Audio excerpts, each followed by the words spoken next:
क्या कोई प्यार में इतना पागल हो सकता है कि अरबपति होते हुए भी अपनी बीवी के यहाँ नौकर बनकर रहे और दिन रात अपनी सास, साले, साली, अपनी बीवी, यहाँ तक कि घर के नौकरों तक की गाली खाए, जबकि वो उस पूरे परिवार को 1 सेकंड में खरीद सकता था। तो उसकी क्या मजबूरी थी इन सब के पीछे? जानने के लिए सुनिए इंडिया की सबसे ज्यादा सुनी गई कहानी, वो भी फ्री। आहान, कहाँ चल दिया मुंह उठा के?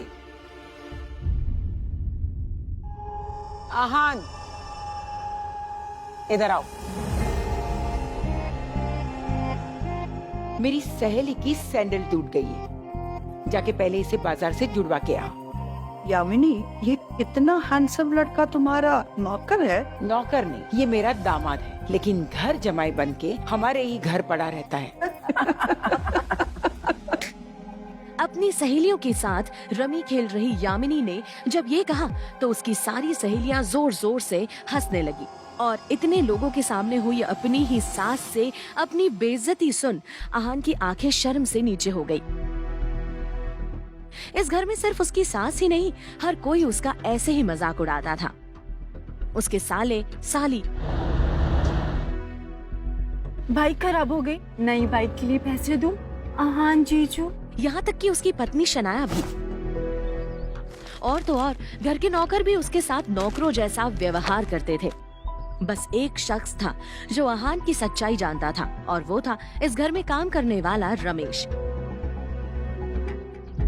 बाहर वालों के सामने आहान की ऐसी बेइज्जती होते देख वो दुखी होकर मन ही मन बोला, ये लोग शायद जानते भी नहीं कि ये लोग जिसका मजाक बना रहे हैं, अगर उस आहान की सच्चाई उन्हें पता चल गई तो यही लोग उसके पैरों में गिर जाएंगे।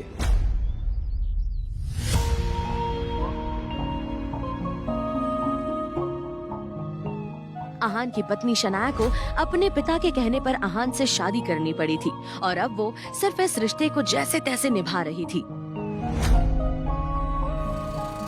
वरना गिल फैमिली की लड़की नौकर की औकात वाले आहान से शादी तो छोड़ो, दोस्ती तक नहीं करती।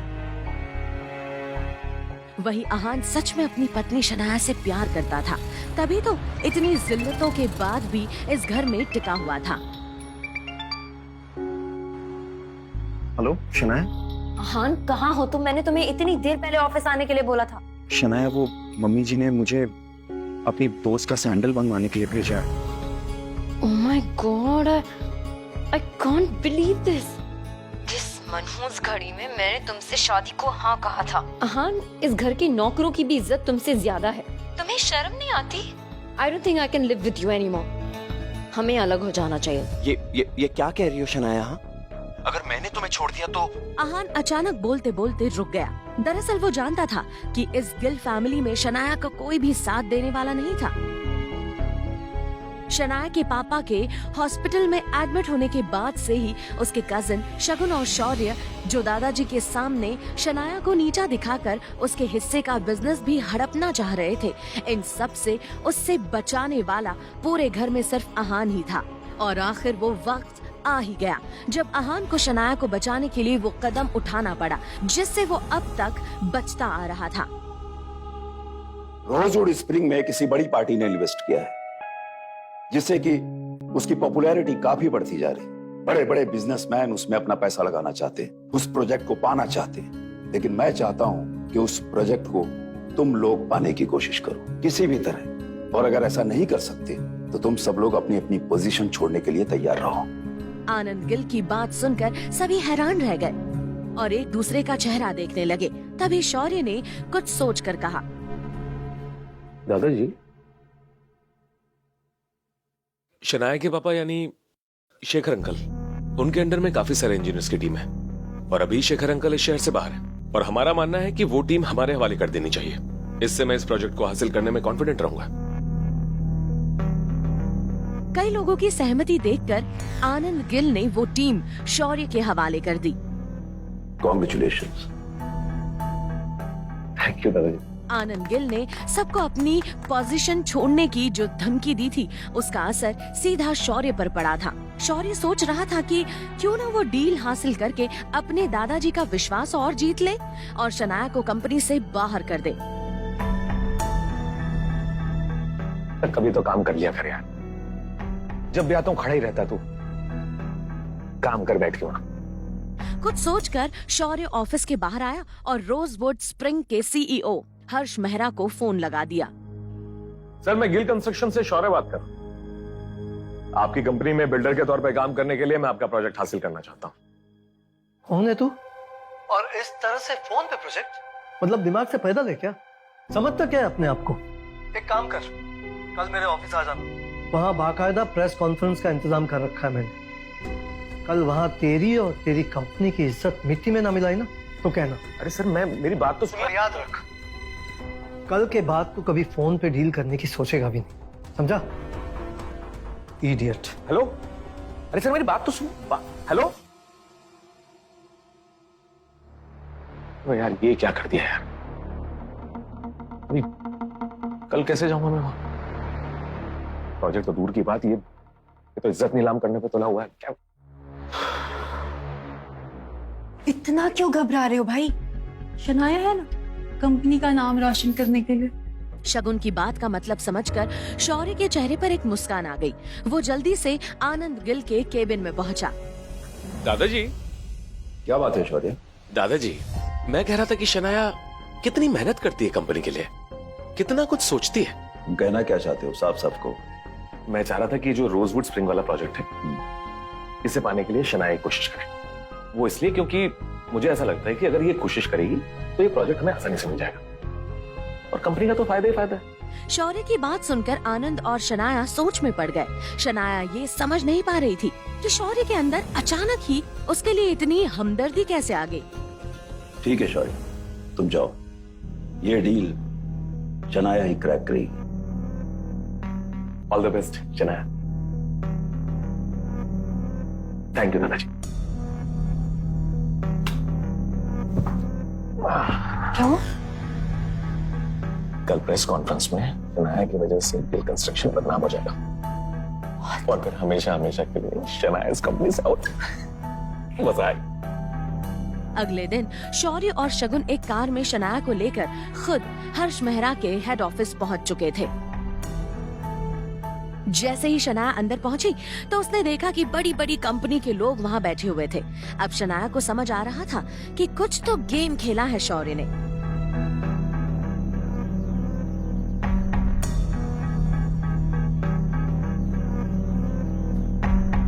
क्या यहाँ गिल कंस्ट्रक्शन से कोई आया है?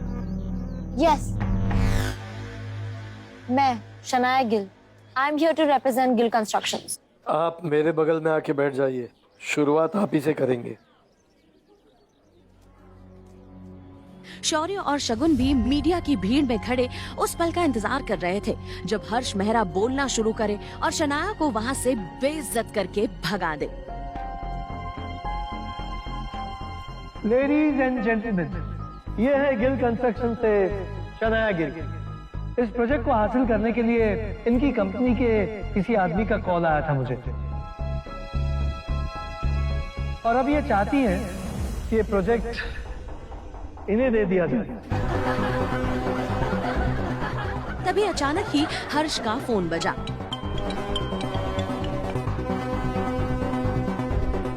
Excuse me. हाँ जी।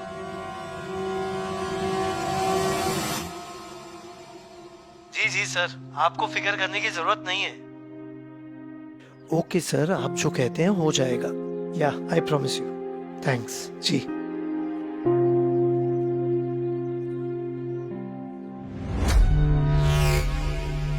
माफी चाहता हूं, एक जरूरी फोन कॉल था। खैर, मैं आप लोगों के साथ गिल कंस्ट्रक्शन के बारे में बात कर रहा था। फोन पर इस तरह की डील क्रैक करने के बारे में सोचकर मुझे गुस्सा तो बहुत आया, पर अब कहानी में ट्विस्ट है। जैसे कि आप सब लोग जानते हैं कि इस प्रोजेक्ट के लिए हमने आपसे ऑनलाइन प्रेजेंटेशन मंगवाया था। हमें आप सबके प्रेजेंटेशन मिले भी और हमने उसे गौर से स्टडी भी की, लेकिन उनमें से गिल कंस्ट्रक्शन की तरफ से भेजा गया प्रेजेंटेशन मुझे और मेरी टीम को बहुत ही पसंद आया। तो मेरा मानना है कि शनाया गिल को ये प्रोजेक्ट मिलना चाहिए और इसीलिए ये प्रोजेक्ट गिल कंस्ट्रक्शन को दिया जाता है। हर्ष के इतना कहते ही वहाँ बैठे सभी लोगों की आंखें चौड़ी हो गई। खुद शनाया हर्ष को एकटक देखे जा रही थी, जैसे अभी अभी जो हुआ उस पर शनाया को यकीन ही नहीं हो रहा था।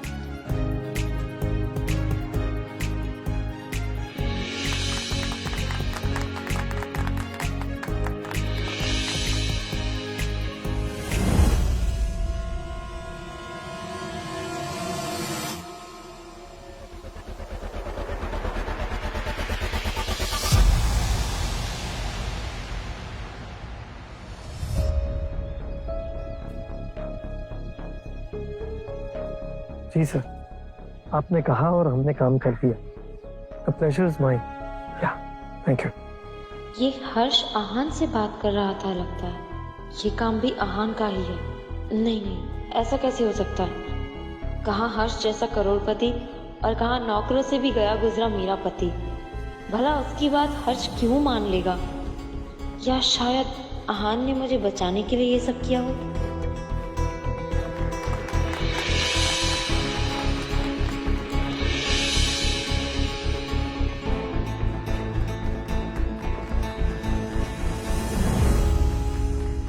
शनाया को कुछ भी समझ नहीं आ रहा था कि आखिर ये मामला क्या है, लेकिन फिलहाल वो बेहद खुश थी क्योंकि उसे ये प्रोजेक्ट मिल गया था। उधर शौर्य और शगुन को शनाया की इस जीत की वजह से बहुत गहरी चोट पहुंची थी और वो इसका बदला उससे लेने के लिए किसी भी हद तक गिर सकते थे और उन्होंने ऐसा ही किया।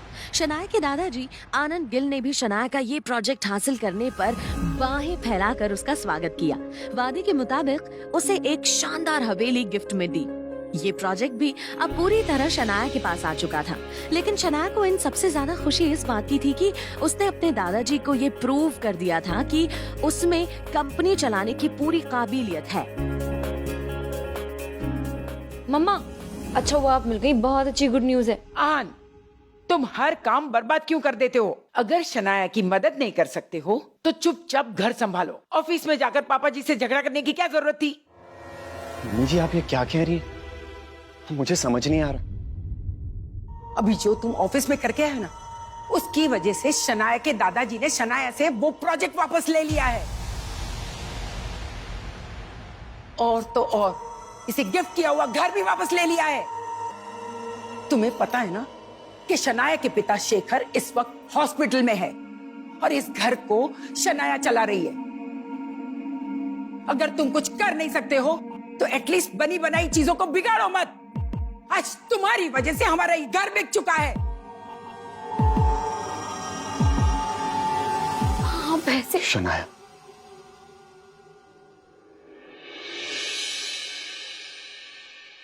मम्मी जी, अगर आपको लगता है कि शनाया पर ये सारी मुसीबतें मेरी वजह से आई हैं, तो फिक्र मत कीजिए, मैं ही इसका हल निकालूंगा। तुम्हारी औकात है? मम्मी जी, अब से ठीक 10 मिनट बाद शनाया के दादाजी आनंद गिल शनाया को वो सब कुछ लौटा देंगे जो उन्होंने इससे छीना है। और इतना ही नहीं, पूरा गिल खानदान शनाया से माफी भी मांगेगा।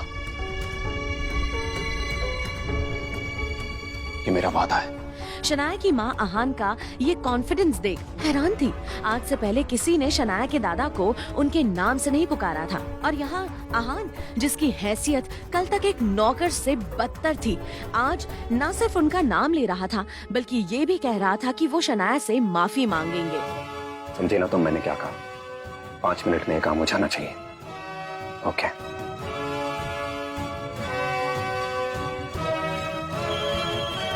और फिर तुरंत शनाया के फोन पर उसके दादाजी का फोन आया। दादाजी। शनाया ने कांपते हाथों से फोन उठाया और जो उसने सुना वो सुनकर उसके पैरों तले जमीन खिसक गई।